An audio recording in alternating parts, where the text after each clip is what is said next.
So good morning guys. तो चलिए start करते हैं आज के यानी कि 22 जून के इंपॉर्टेंट करंट अफेयर्स को। आज वीडियो मॉर्निंग में नहीं आ पाया था। मैंने मॉर्निंग में ही आपको इसके बारे में बता दिया था अपने कम्युनिटी पोस्ट पे, क्योंकि टेलीग्राम तो चल नहीं रहा था। तो कम्युनिटी पोस्ट पे आपको मैंने मॉर्निंग में ही बता दिया था कि आज वीडियो किसी कारण से नहीं आ पाएगा। तो अभी वीडियो ये रहा आपके सामने। तो पहला प्रश्न देखिए, इंपॉर्टेंट है। अभी अंतरराष्ट्रीय योग दिवस जो हमने मनाया उसकी थीम आपसे पूछी जा रही है। तो सही उत्तर क्या होगा? Yoga for healthy ageing. तो इंटरनेशनल योगा डे आपको पता है हर साल 21 जून को मनाते हैं। थीम याद रखिए, स्वस्थ वृद्धावस्था के लिए योग, योगा फॉर हेल्दी एजिंग। और इस बार ये हम 12वां योग दिवस मना रहे हैं। इस बार जो अंतरराष्ट्रीय योग दिवस मनाया गया, इसका जो मुख्य कार्यक्रम है, इसका आयोजन कहां पर हुआ? कोलकाता में हुआ। ये 3 बातें आप ध्यान रखें। योगा दिवस की अगर बात करते हैं तो पहली बार इसको 2015 में मनाया गया था। अच्छा, योगा से आपको याद आएगा, अभी विश्व योगासन चैंपियनशिप हुई थी, पहली बार हुआ था। ये कहां पर हुआ था? गुजरात के अहमदाबाद में हुआ था। इसका मैस्कॉट क्या था? वीर द लायन। एक लायन था, वो इसका मैस्कॉट है, उसको नाम दिया था वीर। और इसमें मेडल टैली में अगर आप देखोगे तो पहले स्थान पे भारत है। भारत ने 102 गोल्ड, 9 सिल्वर और 3 ब्रोंज मेडल जीते। दूसरे पे जापान, तीसरे पे अर्जेंटीना रहा। ठीक है, तो योगा से ये भी बात ध्यान रखना। अब दिवस वाला प्रश्न है, तो अभी तक जून में देखते हैं कौन कौन से दिवस हम मना चुके हैं। 1 जून को वर्ल्ड मिल्क डे, 1 जून को ग्लोबल पेरेंट्स डे, 3 जून को वर्ल्ड बाइसिकल डे, 5 जून को विश्व पर्यावरण दिवस, 7 जून को विश्व खाद्य सुरक्षा दिवस, 8 जून को विश्व महासागर दिवस, 8 जून को वर्ल्ड ब्रेन ट्यूमर डे, 9 जून को इंटरनेशनल आर्काइव डे यानी कि अंतरराष्ट्रीय अभिलेखागार दिवस, 9 जून को विश्व प्रत्यायन दिवस, 10 जून को सभ्यताओं के बीच संवाद के लिए अंतरराष्ट्रीय दिवस, 10 जून को अंतरराष्ट्रीय नेत्रदान दिवस, 11 जून को अंतरराष्ट्रीय खेल दिवस, 12 जून को विश्व बाल श्रम दिवस, 13 जून को इंटरनेशनल एल्बिनिज्म अवेयरनेस डे, 14 जून को विश्व रक्तदाता दिवस, 15 जून को ग्लोबल विंड डे, 15 जून को world Elder abuse awareness day, 17 जून को विश्व मरुस्थलीकरण एवं सूखा रोकथाम दिवस, 17 जून को विश्व मगरमच्छ दिवस, 18 जून को वर्ल्ड ऑटिस्टिक प्राइड डे, 19 जून को विश्व सिकल सेल दिवस के रूप में मनाया और 20 जून को वर्ल्ड रेफ्यूजी डे के रूप में हमने मनाया। ठीक है, तो अभी तक जून में आप देखोगे ये इतने दिवस हम मना चुके हैं। ध्यान में रखना। अगला प्रश्न देखते हैं। फिर अगले में पूछ रहे हैं, हाल ही में केंद्रीय आवास और शहरी मामलों के मंत्रालय ने कहां 4 नमो शहर विकसित करने की मंजूरी दी है? तो आंसर होगा दिल्ली एनसीआर क्षेत्र। तो अभी केंद्र सरकार ने दिल्ली और उसके आसपास के क्षेत्रों में 4 नए नमो शहर बसाने का फैसला किया है। ये शहर दिल्ली, हरियाणा, उत्तर प्रदेश और राजस्थान में एक एक बनाए जाएंगे। नमो शहर क्या है? मतलब ये एक ऐसे आधुनिक और योजनाबद्ध शहर होंगे जो 0 लेवल से बनाए जाएंगे। इनको नमो भारत तेज रफ्तार रेल नेटवर्क के स्टेशनों के आसपास ही विकसित किया जाए ताकि लोग आसानी से यात्रा कर सके, उन्हें रोजगार, शिक्षा व अन्य सुविधाएं पास में ही मिल सके। इन्हें बनाने का उद्देश्य क्या है? दिल्ली की बढ़ती आबादी का दबाव कम करना, लोगों को दिल्ली के बाहर भी बेहतर रहने और काम करने की सुविधाएं देना, आसपास के क्षेत्रों का संतुलित विकास करना।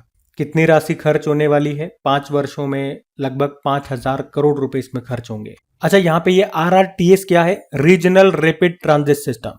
ये एक तेज, आधुनिक और आरामदायक रेल सेवा है जो दिल्ली एनसीआर के विभिन्न शहरों को जोड़ने के लिए बनाई जा रही है। इसका उद्देश्य है लोगों को कम समय में लंबी दूरी की यात्रा की सुविधा देना। और ये कॉरिडोर दिल्ली के सराय काले खां से शुरू होकर गाजियाबाद होते हुए मेरठ के मोदीपुरम तक जाने वाला है। ठीक है, तो ये ध्यान में रखना। अगला प्रश्न देखते हैं। फिर अगले में पूछ रहे हैं, अभी हाल ही में शान कंजर्वेशन सोसाइटी का गठन किस क्षेत्र में वन्यजीव संरक्षण को बढ़ावा देने के लिए किया गया? तो इसका सही उत्तर हो जाएगा लद्दाख। तो अभी 16 जून को ही लद्दाख प्रशासन ने शान मतलब snow leopard and high altitude nature conservation society को बनाने की मंजूरी दे दी है। इसका उद्देश्य क्या है? लद्दाख के पहाड़ी और ठंडे रेगिस्तानी क्षेत्रों में रहने वाले वन्य जीवों और प्रकृति की रक्षा करना। अच्छा, हिम तेंदुआ क्यों इंपॉर्टेंट है? हिम तेंदुआ एक दुर्लभ और खूबसूरत जंगली बिल्ली है।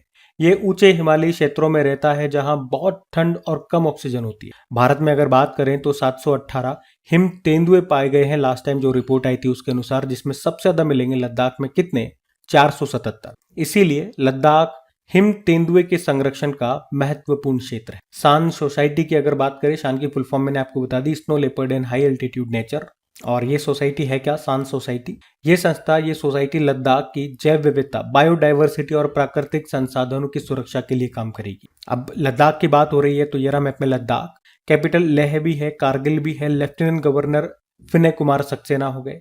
फेस्टिवल्स में बात करें, Losar festival, Spituk Gustor festival, Hemis festival, nomadic festival, Zanskar महोत्सव, हेमिस गोम्पा उत्सव, दोसमोचे उत्सव, ये सब यहाँ मनाए जाते हैं। पता है भारत का पहला डार्क नाइट स्काई रिजर्व कहाँ बनेगा? लद्दाख के हेनले में। दुनिया का सबसे ऊंचा लड़ाकू हवाई अड्डा बनेगा लद्दाख के न्योमा में। 5 नए जिले जो यहाँ बन गए हैं उनके नाम है जांस्कर, द्रास, शाम, नुब्रा और चांगथांग। भारतीय सेना ने कहां पर पर्वत प्रहार अभ्यास किया था? लद्दाख में। भारतीय सेना ने ऊंचाई वाले क्षेत्रों के लिए हिम ड्रोन एथॉन 2 कार्यक्रम का आयोजन किया था लद्दाख में। लद्दाख में एशिया की सबसे बड़ी दूरबीन स्थापित की गई है, उसको नाम दिया मेजर एटमॉस्फेरिक चेरेनकोव एक्सपेरिमेंट, और इसे लद्दाख के हानले वेधशाला में रखा गया। लद्दाख में काक्सर ब्रिज का नाम बदलकर कैप्टन अमित भारद्वाज सेतु रखा गया था। ठीक है, तो ये सारे पॉइंट्स ध्यान में रखना। अगला प्रश्न देखते हैं। फिर अगले में पूछ रहे हैं अभी एक्सरसाइज पिच ब्लैक 2026 का आयोजन किस देश के द्वारा किया जाएगा? तो आंसर होगा ऑस्ट्रेलिया। तो पिच ब्लैक 2026 अभ्यास ऑस्ट्रेलिया के द्वारा आयोजित एक बड़ा हवाई युद्ध अभ्यास है और इसमें भारत समेत कई देशों की वायुसेनाएं हिस्सा लेंगी। कहां पर होगा? ऑस्ट्रेलिया के उत्तरी क्षेत्र में होगा। कब से कब तक? तो 20 जुलाई से लेकर 7 अगस्त तक। तो पिच ब्लैक याद रखना, ऑस्ट्रेलिया का सबसे बड़ा एक हवाई युद्ध अभ्यास है जिसमें कई देश हिस्सा लेते हैं, उनमें भारत भी है। वैसे भारत और ऑस्ट्रेलिया के बीच में ऑस्ट्रा हिंद अभ्यास भी होता है, एक ऑसेंडेक्स एक्सरसाइज भी होता है जो कि एक नेवल एक्सरसाइज है भारत और ऑस्ट्रेलिया के बीच में। मालाबार एक्सरसाइज तो क्वाड देशों के बीच में होता है। क्वाड में 4 देश होते हैं, भारत, अमेरिका, जापान और ऑस्ट्रेलिया, इन सब के बीच होता है मालाबार। अब मैं आपको मिलिट्री एक्सरसाइजेस 2026 के जो भी इंपॉर्टेंट रहे वो सारे रिवाइज कराऊंगा। पहले एक बार ऑस्ट्रेलिया जरूर लेकर के चलता हूं। तो ये रहा मैप में ऑस्ट्रेलिया। कैपिटल कैनबेरा है, करेंसी ऑस्ट्रेलियन डॉलर, प्रधानमंत्री एंथनी अल्बनीज, और ग्रेट बैरियर रीफ आपको मिलेगा ऑस्ट्रेलिया में। यहाँ पे आप देख सकते हो मैप में, ये दुनिया का सबसे छोटा महाद्वीप है, इसे प्यासी भूमि का देश भी कहते हैं। और यहाँ की सबसे लंबी जो पर्वतमाला है ग्रेट डिवाइडिंग रेंज है। ऑस्ट्रेलिया की सबसे ऊंची चोटी माउंट कोजियस्को है। विश्व की सबसे बड़ी प्रवाल भित्ति ग्रेट बैरियर रीफ हमने देखी। डाउन्स घास के मैदान आपको यहाँ मिलेंगे, गिब्सन मरुस्थल मिलेगा, सिम्पसन मरुस्थल मिलेगा, ग्रेट विक्टोरिया डेजर्ट आपको यहाँ मिलेगा। ठीक है, ये मैंने आपको बताया। ऑसेंडेक्स अभ्यास भारत और ऑस्ट्रेलिया के बीच होता है। ऑस्ट्रा हिंद भी होता है भारत और ऑस्ट्रेलिया के बीच। पिच ब्लैक एक्सरसाइज जो आज हमने पढ़ाई है, मालाबार एक्सरसाइज क्वाड देशों के बीच में, और काकाडू एक्सरसाइज का आयोजन भी ऑस्ट्रेलिया करता है जो कि एक बहुपक्षीय अभ्यास है। ठीक है, ये तो ऑस्ट्रेलिया की हमने बात कर ली। अब मिलिट्री एक्सरसाइज वाला प्रश्न है, तो मिलिट्री एक्सरसाइज रिवाइज करते हैं। एक धर्मागार्जन अभ्यास हमने पढ़ा, भारत जापान के बीच में हुआ उत्तराखंड के चौबटिया में। कलारी लीप अभ्यास इंडियन एयरफोर्स ने आयोजन किया था लक्षद्वीप और मिनिकॉय द्वीप समूह में। अग्निवर्षा अभ्यास भारतीय सेना ने आयोजन किया था राजस्थान के पोखरण फील्ड फायरिंग रेंज में। वज्र प्रहार अभ्यास भारत यूएस के बीच में हुआ हिमाचल प्रदेश के बकलो में। वज्रघात अभ्यास भारतीय सेना ने आयोजन किया था राजस्थान में। लामिती अभ्यास भारत सेशल्स के बीच में हुआ सेशल्स में। इन सेतु अभ्यास भारत थाईलैंड के बीच में हुआ हिंद महासागर क्षेत्र में जो मलक्का जल संधि है उसके आसपास। मिलान अभ्यास का आयोजन इंडियन नेवी ने किया था जो कि एक द्विवार्षिक बहुराष्ट्र अभ्यास है। कहां पर? विशाखापत्तनम में। वायु शक्ति अभ्यास भारतीय वायुसेना ने किया था राजस्थान में। सागर कवच मॉक ड्रिल का आयोजन भारतीय तटरक्षक बलों ने किया था माहे और केरल के तटों पर। सी ड्रैगन अभ्यास अमेरिका की नेवी ने आयोजन किया था, बहुराष्ट्र अभ्यास है गुआम तट पर। अमोक ज्वाला अभ्यास भारतीय सेना ने किया था Babina field firing range UP में। काकाडू अभ्यास ऑस्ट्रेलिया ने किया था, ऑस्ट्रेलिया में नहीं, और भारत ने भी हिस्सा लिया था, भारत की तरफ से आईएनएस नीलगिरी ने। शक्ति द्वीप संयुक्त सैन्य अभ्यास अंडमान और निकोबार कमान ने आयोजन किया था जो कि एक ट्राई सर्विस एक्सरसाइज है, मतलब हमारी तीनों सेनाओं ने हिस्सा लिया था अंडमान और निकोबार द्वीप समूह में। अभी साइक्लोन अभ्यास हुआ था भारत और इजिप्ट के बीच में, मिस्र में ही, इजिप्ट में ही। ब्रह्मास्त्र युद्ध अभ्यास भारतीय सेना ने आयोजन किया था राजस्थान में। डस्टलिक अभ्यास भारत और उज्बेकिस्तान के बीच में हुआ था, उज्बेकिस्तान में। प्रगति अभ्यास भारतीय सेना ने आयोजन किया था मेघालय के उमरोई में। सिनबेक्स 2 अभ्यास, 2 मतलब दूसरा संस्करण है, भारत और कंबोडिया के बीच में हुआ, कंबोडिया में। इन SLN डाइवेक्स नौसैनिक अभ्यास, इन मतलब इंडिया, SLN मतलब यूं समझो श्रीलंका, भारत श्रीलंका के बीच में हुआ था, श्रीलंका के कोलंबो में हुआ था। भारत की तरफ से INS निरीक्षण ने हिस्सा लिया। और वरुण अभ्यास भारत फ्रांस के बीच में हुआ था अरब सागर में। खान क्वेस्ट अभ्यास अभी मंगोलिया ने इसका आयोजन किया, बहुराष्ट्र अभ्यास है। कहां पर? मंगोलिया की राजधानी उलन बटोर में भारत ने भी हिस्सा लिया। ठीक है, तो इस साल के अभी तक के ये सारे इंपॉर्टेंट एक्सरसाइजेज हैं, मैंने आपको रिवाइज करा दिए। हम अगला प्रश्न भी देखते हैं। फिर अगले में पूछ रहे हैं, तृष्णा उपग्रह किसके संयुक्त सहयोग से विकसित किया जा रहा है? ये सैटेलाइट है तृष्णा। तो सही उत्तर होगा भारत का इसरो और फ्रांस का CNES, जो वहां की स्पेस एजेंसी है। तो आपको यहां से याद रखना है कि भारत और फ्रांस ये दोनों मिलकर 2027 में तृष्णा नाम का एक सैटेलाइट अंतरिक्ष में भेजेंगे। इसका मुख्य उद्देश्य होगा पानी और खाद्य की सुरक्षा को बेहतर बनाना। तृष्णा का फुल फॉर्म क्या है?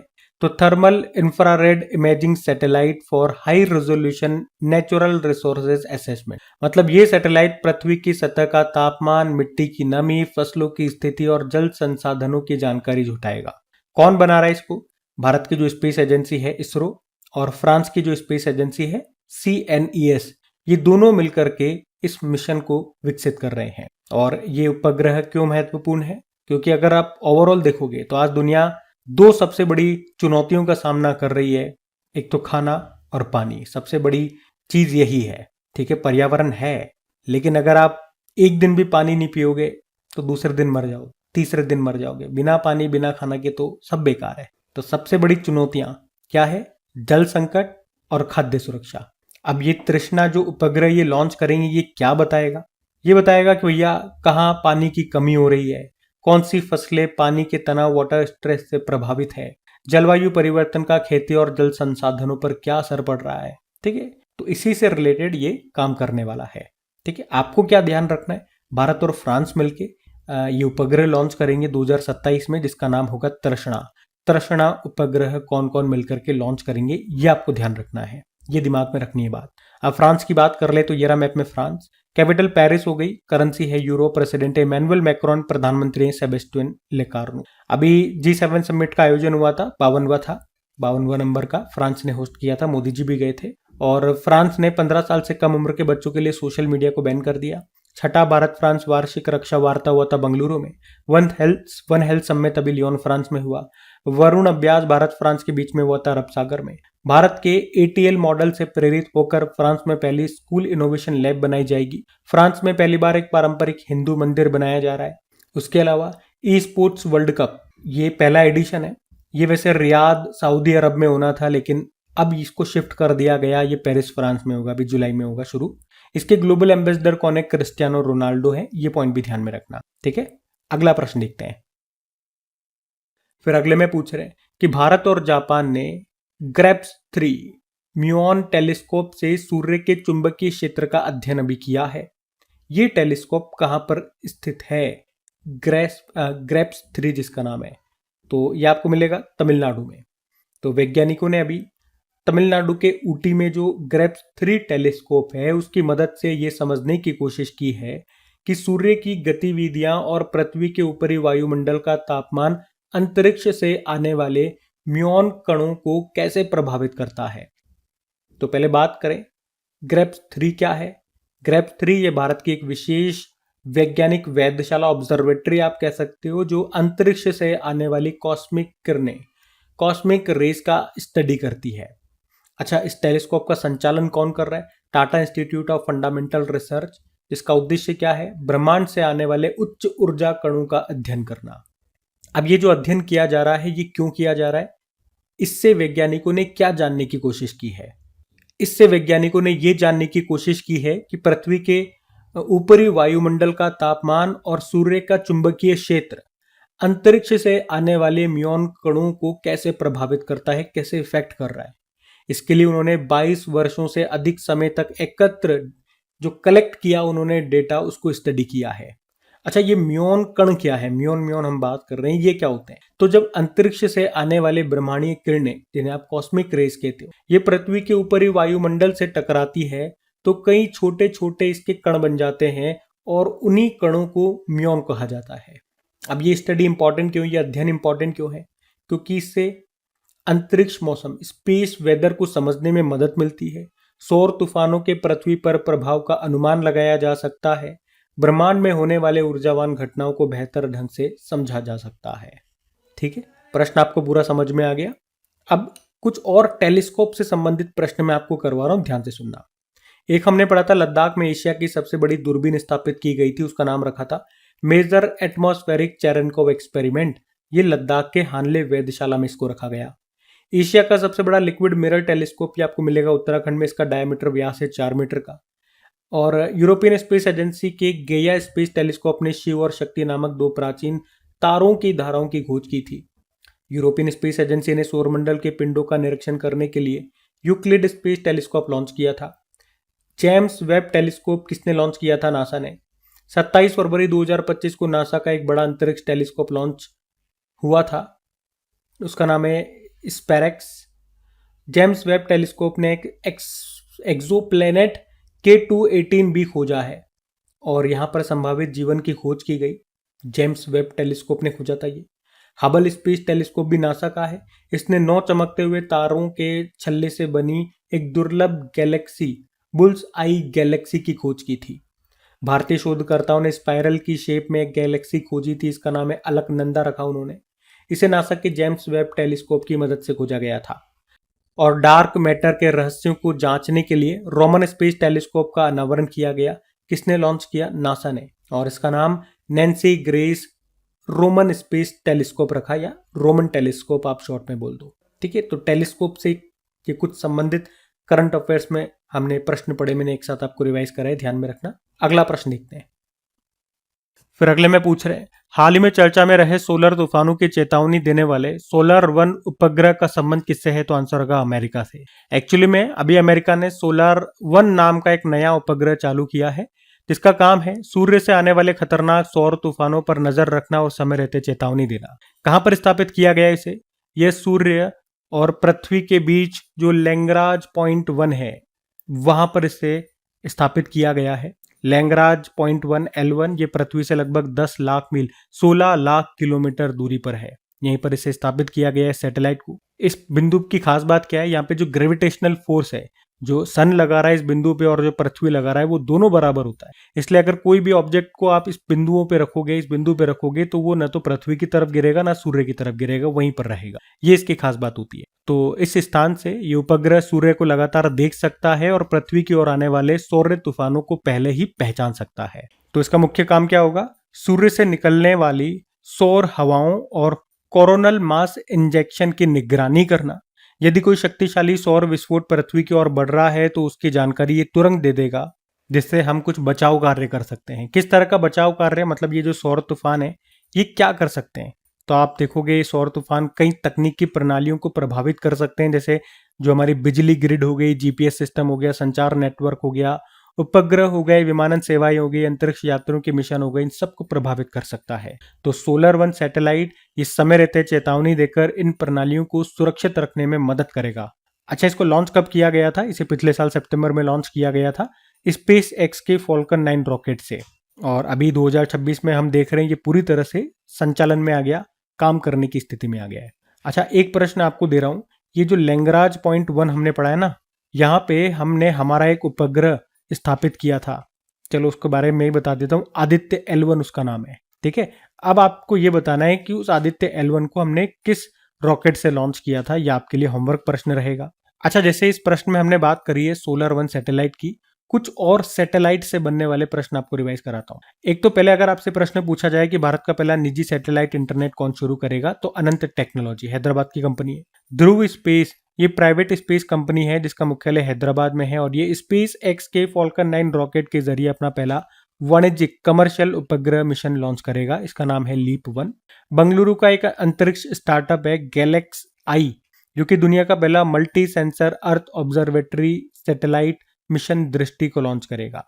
तमिलनाडु के अरियाकुड़ी के सरकारी स्कूलों के 13 छात्रों ने 600 ग्राम का विक्कोसैट-1 मिनी सैटेलाइट बनाया था और इसे हीलियम बलून के द्वारा 22 किलोमीटर की ऊंचाई तक सफलतापूर्वक उन्होंने लॉन्च किया था। उसके बाद हमने देखा बंगलुरु स्थित अंतरिक्ष स्टार्टअप है गैलेक्साइस ने दुनिया का पहला ऑप्टोसार सैटेलाइट मिशन दृष्टि सफलतापूर्वक लॉन्च किया था।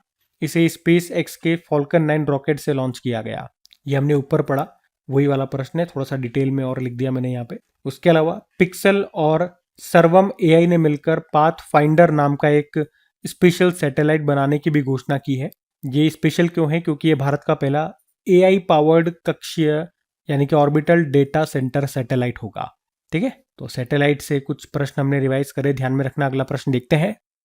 फिर अगले में पूछ रहे हैं, आर्कियोलॉजिकल सर्वे ऑफ इंडिया और डेनमार्क ये भारत पहुंचने वाले पहले डेनिश जहाज ऑरेसेंड के मलबे का अंडर वाटर सर्वे कहां पर करेंगे?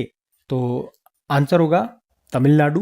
तो भारत और डेनमार्क ने मिलकर 400 साल पुराने डूबे हुए जहाज नाम है ओरेसुंड, इसको खोजने का अभियान शुरू किया है। ओरेसुंड क्या है? ओरेसुंड ये एक डेनिश जहाज था जो 1619 में भारत आने वाला पहला ज्ञात डेनिश जहाज माना जाता है। और भारत आने के बाद ये कराईकल तमिलनाडु के पास निकट समुद्र में एक दुर्घटना के कारण डूब गया था। तो अब क्या किया जाएगा? भारत का जो आर्कियोलॉजिकल सर्वे ऑफ इंडिया है और डेनमार्क का जो नेशनल म्यूजियम है, ये दोनों मिलकर समुद्र के अंदर इस जहाज के अवशेष खोजेंगे। इसके लिए आधुनिक तकनीक और वैज्ञानिक उपकरणों का उपयोग किया जाएगा। ये खोज क्यों इंपॉर्टेंट है? इससे पता चल सकता है कि 17वीं शताब्दी में या 17वीं सदी में भारत और यूरोपीय देशों के बीच व्यापार कैसे होता था। उस समय के समुद्री मार्गों, जहाजों और व्यापारिक संबंधों के बारे में नई जानकारी मिलेगी। भारत को समुद्री पुरातत्व के क्षेत्र में नई तकनीक और अनुभव प्राप्त होगा। और भारत के लिए ये खास बात भी है क्योंकि आर्कियोलॉजिकल सर्वे ऑफ इंडिया के अंडर वाटर आर्कियोलॉजी विंग की यह किसी विदेशी संस्था के साथ पहली संयुक्त परियोजना है। पहले आर्कियोलॉजिकल सर्वे ऑफ इंडिया की बात करते हैं। इसे ब्रिटिश शासन के दौरान 1861 में स्थापित किया गया था। भारत सरकार के संस्कृति मंत्रालय के अंतर्गत ये आता है। और यहाँ से प्रश्न बनता है कि इसके प्रथम महानिदेशक कौन थे? अलेक्जेंडर कनिंगम, जिन्हें भारतीय पुरातत्व का जनक भी कहा जाता है। वर्तमान में महानिदेशक कौन है? यदुबीर सिंह है। अच्छा, डेनमार्क की यहाँ पे बात हो रही है। डेनमार्क को भी एक बार आप देख लो मैप में, ये रहा डेनमार्क। कैपिटल क्या होती है? कोपेनहेगन। करेंसी है डेनिश क्रोन। प्रधानमंत्री मेटे फ्रेडरिक्सन। ग्रीनलैंड आपने सुना है? ये विश्व का सबसे बड़ा द्वीप है, उसके ऊपर डेनमार्क का ही अधिकार है, लेकिन उसके ऊपर अमेरिका की गंदी नजर भी है। डेनमार्क CO2 आयात करने वाला और इसे समुद्र के नीचे स्टोर करने वाला पहला देश है। डेनमार्क मवेशियों पर कार्बन टैक्स लगाने वाला पहला देश है। डेनमार्क दुनिया का पहला एनर्जी आइलैंड बनाएगा। और नॉर्डिक देश के अंदर 5 देश आते हैं जिसमें डेनमार्क है। डेनमार्क, नॉर्वे, स्वीडन, फिनलैंड और आइसलैंड। लेकिन स्कैंडिनेविया, इसके अंदर कौन कौन से देश आते हैं ये भी ध्यान रखना। डेनमार्क, नॉर्वे और स्वीडन आते हैं, क्योंकि इस तरह का प्रश्न एक बार एग्जाम में पूछा गया था, इसलिए मैं आपको बता रहा हूँ। डेनमार्क अपनी पारंपरिक डाक सेवा को बंद करने वाला दुनिया का पहला देश बना। मां से बच्चों में HIV और सिफिलिस के संक्रमण को खत्म करने वाला यूरोपीय संघ का पहला देश बना था डेनमार्क। वैसे दुनिया का पहला देश ऐसा करने वाला बना था Cuba. Thomas cup, Uber cup 2026 जो हुए थे, बैडमिंटन प्रतियोगिताएं हैं, ये डेनमार्क में हुई थी।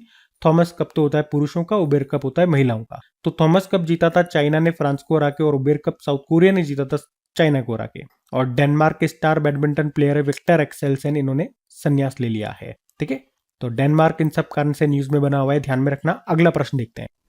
फिर अगले में पूछ रहे हैं कि अभी हाल ही में नेशनल बायोडाइवर्सिटी अथॉरिटी ने किसकी अध्यक्षता में एग्रो बायोडाइवर्सिटी एक्सपर्ट कमिटी का पुनर्गठन किया है? तो आंसर होगा डॉक्टर PL गौतम।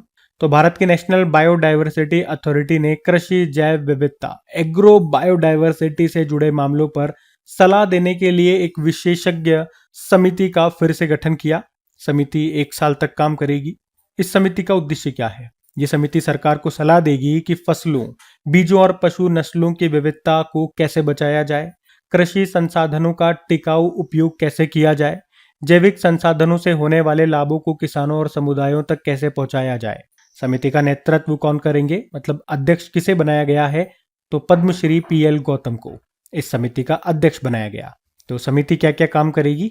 कृषि में जैव विविधता को बढ़ावा देने का उपाय सुझाएगी, टिकाऊ खेती, सस्टेनेबल एग्रीकल्चर को प्रोत्साहित करेगी, बीज क्षेत्र से जुड़े मुद्दों को जांच करेगी, अंतर्राष्ट्रीय कृषि अनुसंधान सहयोग के नियमों की समीक्षा करेगी।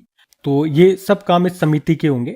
अच्छा, अगर हम बात करते हैं जैविक विविधता अधिनियम 2002, इसे क्यों बनाया गया?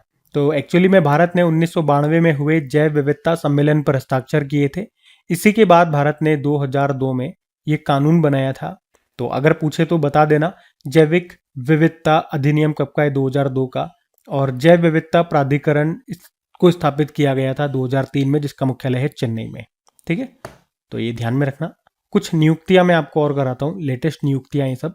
जैसे अंडमान और निकोबार कमान का 20वां कमांडर इन चीफ बनाया गया था विनीत मैकार्थी को। संयुक्त राष्ट्र महासभा के 81वें सत्र के अध्यक्ष चुने गए खलीलुर रहमान, जो बांग्लादेश से हैं। इनका कार्यकाल अभी सितंबर से शुरू होगा। अभी वैसे 80वें सत्र के अध्यक्ष कौन है? एनालेना बैरबॉक, जो जर्मनी से है। वर्ल्ड बैंक में भारत के नए कार्यकारी निदेशक एग्जीक्यूटिव डायरेक्टर बने नीलकंठ मिश्रा। इंडियन एयरफोर्स के वाइस चीफ नए बन गए, अभी बन जाएंगे 1 जुलाई से, आशुतोष दीक्षित। भारत के राष्ट्रीय पुनर्बीमा company General Insurance Corporation of India के नए सीएमडी बने हितेश जोशी। राष्ट्रीय जांच एजेंसी के महानिरीक्षक बने इंस्पेक्टर जनरल सुंदर राज पी। राष्ट्रीय सांख्यिकी आयोग के नए अध्यक्ष बने doctor Sebil Chattopadhyay. Financial Action Task Force के उपाध्यक्ष बने हैं विवेक अग्रवाल। भौतिकी के क्षेत्र में 2026 का वुल्फ पुरस्कार, नियुक्तियों में ये पुरस्कार वाला प्रश्न कैसे आ गया, ठीक है देख लो, जनेन्द्र के जैन है। और International Tribunal for the Law of the Sea के न्यायाधीश के रूप में किस भारतीय को चुना गया? बिमल एन पटेल इनका नाम है, ठीक है, तो ध्यान में रखना ये सब। अगला प्रश्न देखते हैं। फिर अगले में पूछ रहे हैं, अभी हाल ही में भारतीय सेना में शामिल किए गए 106 पीस कीपर अग्निवेग का संबंध। तो भारत की रक्षा कंपनी एसएमपीपी और इसी ने भारतीय सेना को अभी 100 piece keeper Agniveg operational drone और 6 प्रशिक्षण ड्रोन बनाकर सौंप दिए हैं। जो 100 हैं वो युद्ध के लिए होंगे और बाकी 6 हैं ये प्रशिक्षण यानी कि ट्रेनिंग के लिए होंगे। अब ये है क्या? Peacekeeper Agniveg. तो आप कहोगे ये कामकाजी ड्रोन है। कामकाजी ड्रोन क्या होता है?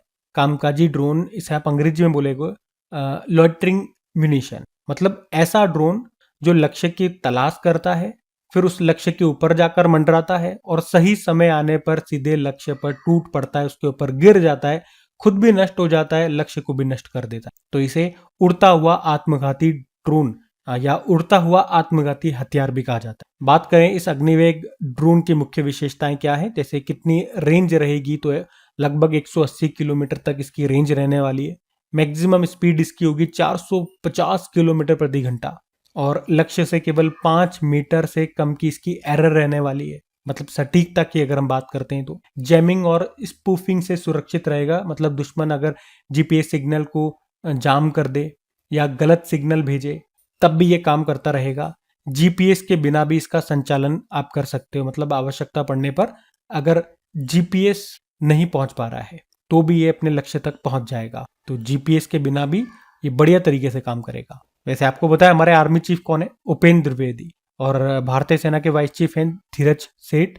आर्मी डे हम मनाते हैं 15 जनवरी। बाकी ये थी आज की हमारी करंट अफेयर्स की क्लास। और आज वीडियो लेट हो गया, मैं कहीं बाहर हूँ और इस कारण से उतना डिटेल में मैं आपको रिवीजन भी नहीं करवा पाया, लेकिन छुट्टी करने से अच्छा है कि कम से कम आपकी क्लास कंडक्ट हो रही है।